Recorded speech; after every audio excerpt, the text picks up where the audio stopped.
titre aux barres parallèles, troisième du concours général des derniers championnats du monde et qui s'annonce comme un sérieux prétendant au prochain championnat du monde.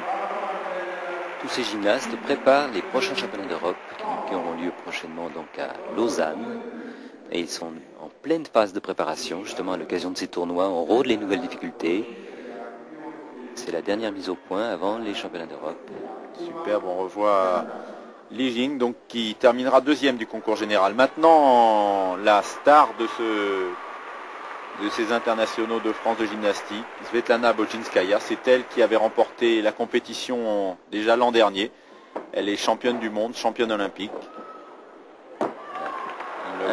Un petit déséquilibre, ça lui arrive et vous allez voir avec quelle maîtrise son deuxième saut serait réalisé. Elle s'est rendue compte justement qu'elle avait fait une petite erreur dans sa réception et vous allez voir avec quelle puissance, enfin cette force de caractère au deuxième saut, elle va rétablir la situation. C'est Anna Bojinskaya qui commence à devenir un peu âgée par rapport au petit bout de chou que nous voyons tout à l'heure. Elle mesure 1m64, qui fait d'elle une géante pratiquement à côté des 1m38 de Kim Smetsal. C'est sûr, mais je crois que c'est vraiment une très belle image de la gymnastique féminine. Et je crois que l'évolution dans le futur se tournera vers de gymnastes de ce style qui sont en même temps féminines et très belles et qui sont, bien sûr, réalisent de très très grosses difficultés. Je crois que c'est un modèle pour la gymnastique féminine mondiale. Et on est tous fiers d'avoir une gymnaste de cette qualité. Svetlana Bojinskaya, donc qui réussit le doublé à Bercy après avoir remporté l'an dernier. On va revoir son deuxième saut. Qui va être parfait celui-ci. Regardez bien la stabilisation. Et voilà, ça bouge plus. Elle s'est rendu compte qu'il y avait un petit peu trop de vitesse dans le premier saut. Et elle a vite rétabli la situation en faisant un deuxième saut qui est vraiment parfait. Elle aura 9,950 pour ce deuxième saut. Ce qui lui permet donc, avec un total de 39,350, de remporter devant l'américaine Kim Smeskal ses internationaux au niveau du concours général et donc de revenir à égalité avec l'américaine au niveau du classement mondial. Bien sûr, c'est dirons-nous, une ancienne, mais je crois qu'elle n'est pas près d'être battue parce que vous savez, en gymnastique, c'est une discipline qui est jugée, qui est artistique avant tout. Donc les juges lui apporteront toujours des notes quand même relativement favorables, grâce à son physique, à son style. Un soviétique vient remplacer une soviétique, c'est Valentin Mogilny, lui aussi bien connu du public parisien, qui est au sol. Voilà, lui aussi, je crois que c'est comme Bojinskaya, le public parisien l'a apprécié par sa pureté, c'est vraiment l'un des plus beaux gymnastes soviétiques. Tout ce qu'il fait, il le fait avec un brio, avec une classe, il n'y a aucune faute. C'est celui qui a vraiment le plus de talent. Jusqu'ici, il a été souvent malchanceux, il a souvent loupé les grandes échéances, mais maintenant, je crois que depuis 2 ans, il est vraiment à son meilleur niveau. Il est champion du monde au cheval arçon, je dirais tout à l'heure. Voilà, les grands cercles Thomas, avec changement de face, et qu'il faut être très complet en gymnastique. De la souplesse, de la force, de la puissance, de la détente et l'équilibre en force qui est obligatoire dans la composition d'exercice. Au sol, l'exercice doit durer entre 50 et 70 secondes et surtout le gymnaste ne doit pas sortir du praticable. Voici la fin, il termine en double arrière. Voilà donc le classement avec victoire donc de Mogilny devant le chinois Li Ying et le soviétique Kharkov. Donc doublé soviétique et on retrouve sur le podium, sur la plus haute marche du podium, les mêmes vainqueurs que l'an dernier puisque Bojinskaya et Mogilny l'avaient déjà emporté l'an passé à Bercy.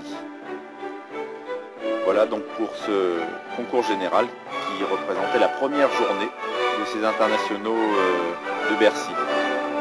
Il y avait également une épreuve qui prenait cette année une place plus importante, c'était la gymnastique rythmique et sportive, qui maintenant devient une épreuve à part entière pour ces 4e internationaux de France, avec maintenant Bautista au cerceau.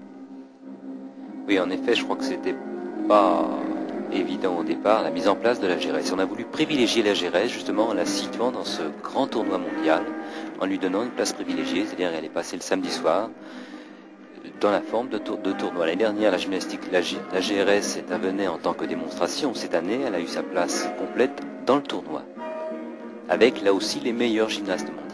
Je crois que tous les pays ont répondu à cette demande de voir la GRS dans le tournoi de Bercy. Nous allons voir un petit échantillon des quatre agrès, des quatre accessoires différents de la GRS, qui sont le cerceau que vous voyez actuellement, ensuite le ruban, la corde et le ballon. Le principe, il faut que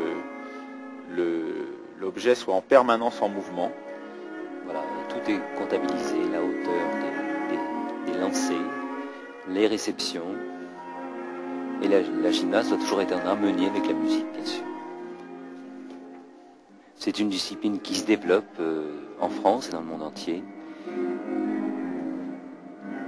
Là, vous voyez actuellement donc l'Espagne qui est l'une des meilleures nations mondiales, avec la Bulgarie bien sûr et l'URSS.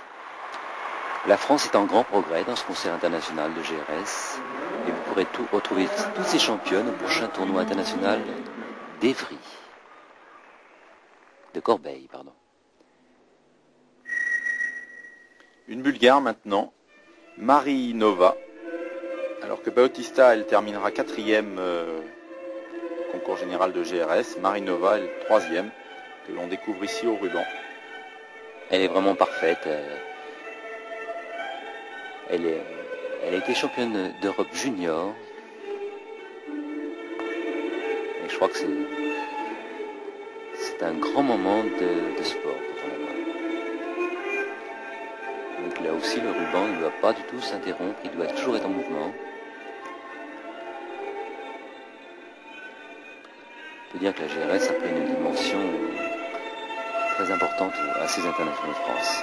Le public était ravi de voir ces championnes qui justement nous montraient avec toute l'expression, tout ce que peut donner justement l'harmonie entre la musique et le corps. Alors on voit une maîtrise réellement à la perfection de ces objets. Ça paraît facile, mais ça demande des heures et des années d'entraînement. Actuellement, les deux nations, l'URSS et la Bulgarie, se partagent les premières places dans le concert international.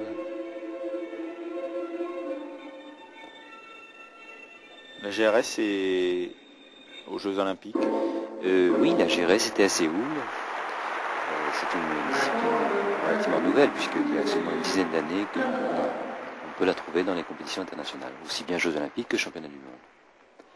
Là aussi, toutes ces gymnastes préparent les prochains championnats d'Europe qui auront lieu à Göteborg au mois de novembre prochain. Et on revoit donc Marinova. Maintenant, une autre Bulgare, Baïtcheva. Elle va nous faire une démonstration à la corde. Monsieur Boularan, est-ce que les gymnastes se spécialisent dans un engin particulièrement, ou est-ce qu'en gymnastique rythmique, on est obligé de faire les 4 engins? Non, c'est comme en gymnastique sportive. Les meilleures, celles qui veulent avoir un titre olympique ou mondial, sont obligées justement d'être aussi fortes sur les 4 engins. Bien sûr, lors des finales, elles se spécialisent, certaines sont plus fortes ruban ou cerceau, et là c'est vraiment la spécialité qui compte.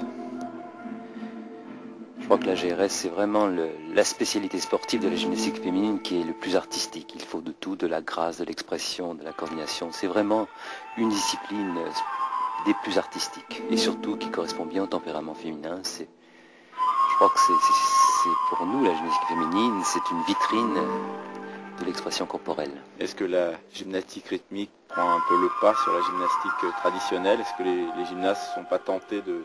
Maintenant, elles ont le choix de s'orienter vers deux gymnastiques un peu différentes. Ça réclame quand même des qualités totalement différentes. Toutes ces gyms de gymnastique de GRS sont des danseuses. Elles ont une formation de danse très importante. Voilà donc Baïtcheva qui terminera 2e du concours général de cette épreuve de gymnastique rythmique et sportive, de ces 4e internationaux de France de gymnastique. Vous voyez un finale spectaculaire. Et la championne de Bercy cette année est soviétique, une de plus. Elle s'appelle Kostina. Elle est championne du monde à la corde. C'est vraiment l'une des plus belles gymnastes de GRS.